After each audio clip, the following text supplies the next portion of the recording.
Olá a todos pessoal e sejam bem-vindos. Ora, neste vídeo vamos ficar a saber como é que se faz um estacionamento perpendicular.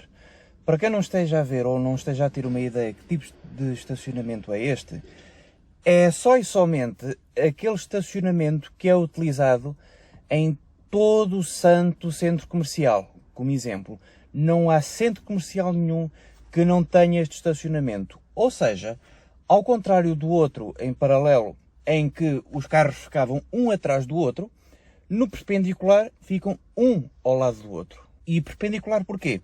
Porque enquanto no outro se estaciona paralelamente ao sentido da marcha, neste vai-se estacionar perpendicularmente ao mesmo. Ou seja, na gíria, e a linguagem comum é o mesmo que dizer, em vez do carro estar ao longo da rua, não, está atravessado em relação à rua. Quanto aos cuidados a ter para executar esta manobra com sucesso, basicamente vão ser exatamente os mesmos que vamos ter em relação ao estacionamento em paralelo, os quais vos convido a espreitar no respectivo vídeo, olhar a toda a volta, velocidade o mais lenta possível, esnica nas mãos, isso mantém-se. Qualquer manobra exige esses cuidados. E não é por um estacionamento ser diferente que os cuidados vão ser diferentes. Não, vão ser exatamente os mesmos. Só muda é a forma de deixarmos o carro estacionado. Ponto. Não há mais nada de diferente. Em relação à complexidade, ou qual é que é mais fácil, teoricamente, e nos casos em que se consiga, por sorte, estacionar à primeira tentativa, o perpendicular acaba por ser mais simples, porque envolve só uma fase de manobra. Isto é, só é necessário fazer uma curva, ao passo que no outro é necessário fazer duas, ambas para lados contrários. É preciso fazer uma curva e contra-curva. Neste, basta uma curva somente para um dos lados. Portanto, isto acaba por ser um pouco mais simples de executar, menos complicado. Ok? Vamos lá então ver agora, efetivamente, como é que isto é feito. Ora bem, pessoal, vamos lá começar isto. Para se executar um estacionamento perpendicular, primeiramente aproximo e escolhi desde já este veículo cinzento escuro, aproximo dele, previamente sinalizado, daquilo que quero fazer, e vou parar no espaço equivalente, em média, ao segundo carro, após aquele que eu escolhi como referência. Marcha atrás e agora vou olhar para a porta traseira direita, descobrindo ali aquele cantinho do vidro, onde eu, aqui no meu carro, tenho aquele triângulo preto muito grande, porque será esse cantinho da porta e do vidro que eu vou utilizar como referência. E para quê? Porque nesse canto, mal eu veja, e neste caso, toda a luz vermelha daquele carro, vou torcer o volante total e rapidamente para o lado direito, que é o mesmo lado para onde eu quero fazer deslocar a parte de trás. Depois daqui a bocadinho já vão perceber o porquê de eu escolher este canto como referência. Se eu continuar a olhar pela porta, isto vai passar tão perto que dá a ilusão de que vai colidir. Então, para tirar medidas, passo a olhar ali pelo espelho retrovisor, com o objetivo de passar quase rentinho ao outro, obviamente sem colidir, né? Não dá jeito, e também de modo a não passar tão longe, ok?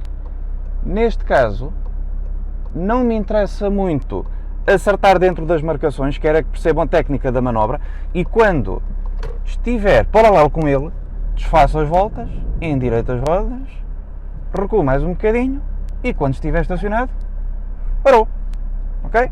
Basicamente é isto, pessoal, não é nada do outro mundo. Agora vamos ver como é que as coisas se fazem na situação em que o condutor tire mal as medidas. Ou seja, quando há algum erro nos cálculos, seja necessário proceder a correções da manobra. Agora vamos ver como é que funciona a história das correções, porque as correções são necessárias. E porquê? Porque às vezes nós podemos rodar o volante para encaixar no lugar de estacionamento ou cedo demais ou tarde demais, ok? São os dois erros mais comuns. Erros, quer dizer, não são erros, são erros de cálculo, pronto, por assim dizer. Ora então, no primeiro caso, vou olhar aqui para o mesmo cantinho e vou ilustrar o problema de se rodar cedo demais, ou seja, quando começa a rodar antes de a luz me tocar lá no vidrinho. Neste caso, agora vou olhar para o espelho, vou entrar em rota de colisão com o outro, portanto se eu continuar vou-lhe dar um toque, está bem? Então o que é que eu faço agora? Ele ainda está à vista no espelho, vou aliviar as voltas, o que for necessário, até que sinta que já consigo passar sem lhe bater, ok? E quando já não bater, volto a rodar tudo para o lado direito e agora vou aplicar o truque de Assim que o outro carro me desaparecer do espelho, agora vou parar o meu. Porquê? Porque agora vou chegar à frente, para o lado contrário ao que tinha. Portanto, se eu recuei para a direita, vou avançar para a esquerda, até ele me voltar a aparecer. Momento em que paro de novo, recuo outra vez para o lado contrário ao anterior, avancei à esquerda, recuo à direita, ok? Por regra, quase sempre a rodar de uma ponta à outra, e quando vou começando a encaixar no estacionamento e começo a ver toda a lateral inteirinha do outro, estando paralelo com ele, desfaço as voltas para endireitar as rodas, vou recuando, uns últimos pequenos e breves ajustes, e está a coisa feita. Isto é quando se vira cedo demais. Quando se vira tarde demais, ou seja, fazendo uma curva muito aberta, não estacionando logo ao lado do outro, o que é que se poderá fazer então agora para retificar a coisa? Vamos olhar ali para o cantinho outra vez e tal. Por um motivo ou outro distraí-me, deixei passar a referência e rodei tarde demais. Ora, desta vez, ele já nem sequer me está ali à vista no espelho. Então o que é que eu faço? Poderei eventualmente continuar até que a outra luz traseira dele me desapareça aqui por volta do encosto de cabeça ou do cinto da frente, pode ser por aqui assim, ou então, se no outro lado eu tivesse outro carro, um pouquinho antes de lhe bater, obviamente, e neste preciso momento, voltar a aplicar a política de ando ao contrário e vir ao contrário, até que ele me volte a ser projetado no espelho. Recuando de novo, desta vez já não tenho grande necessidade de rodar o volante até ao extremo porque tenho o carro pouco torcido.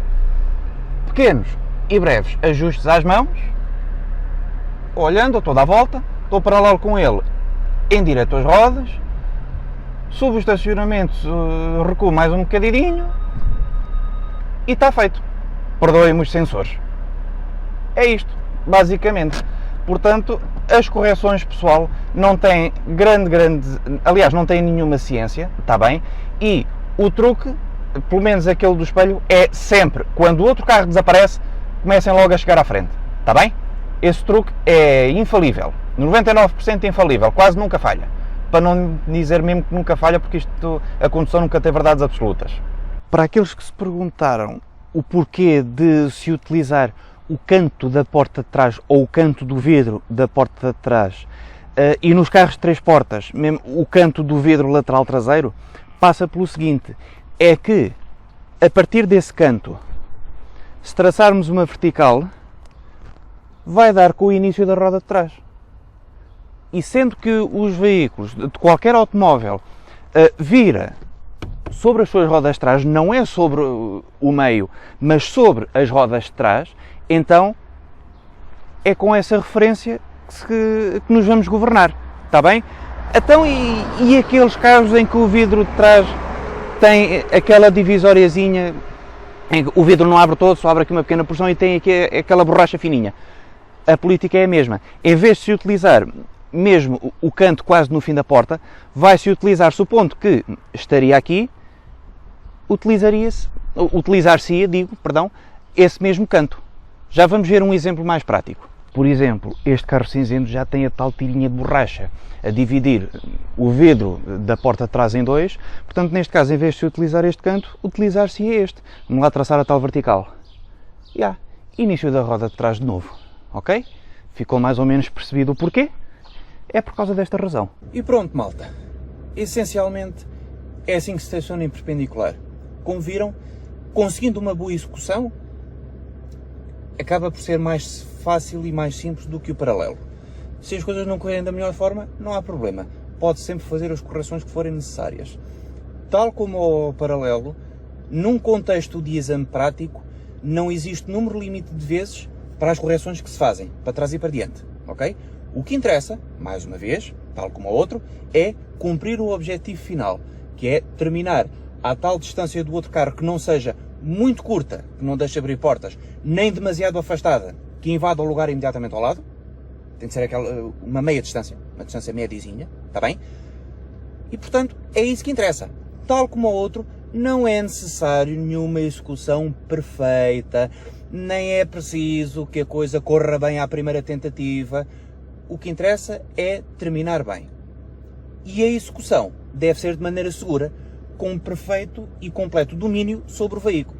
Está bem? Isso é que convém que seja perfeito. O domínio da máquina. A execução em si, desde que seja com segurança e que cumpra com o objetivo, é o que interessa. Está bem? É o que se quer. Não é preciso perfeccionismos, nem é preciso sermos uns prós. Ok? Nada de fazer à pressa. Porque, tal como disse no outro, ninguém estaciona, ou se não disse, digo agora, ninguém estaciona 2 vezes no mesmo sítio de maneiras iguais. E aquela referência que dei da primeira luz é uma entre várias. Está bem? Não é necessariamente preciso que seja a única referência do mundo. Depois cada um, consoante a prática que vai adquirindo, tratará de encontrar aquela referência igual a esta ou diferente que melhor sirva os seus propósitos. Está bem? Não há cá verdades absolutas. A condução não é nenhuma ciência exata. Cada um conduz da maneira que melhor entender. Conseguindo manter a devida segurança e não entrando em colisões com os veículos de outros. Está bem? Espero que tenham gostado e espero que tenham aprendido como é que se estaciona em perpendicular. Portanto, a partir de agora estão aptos a ir aos centros comerciais. Está bem, malta? Felicidades e até ao próximo vídeo. Portem-se bem.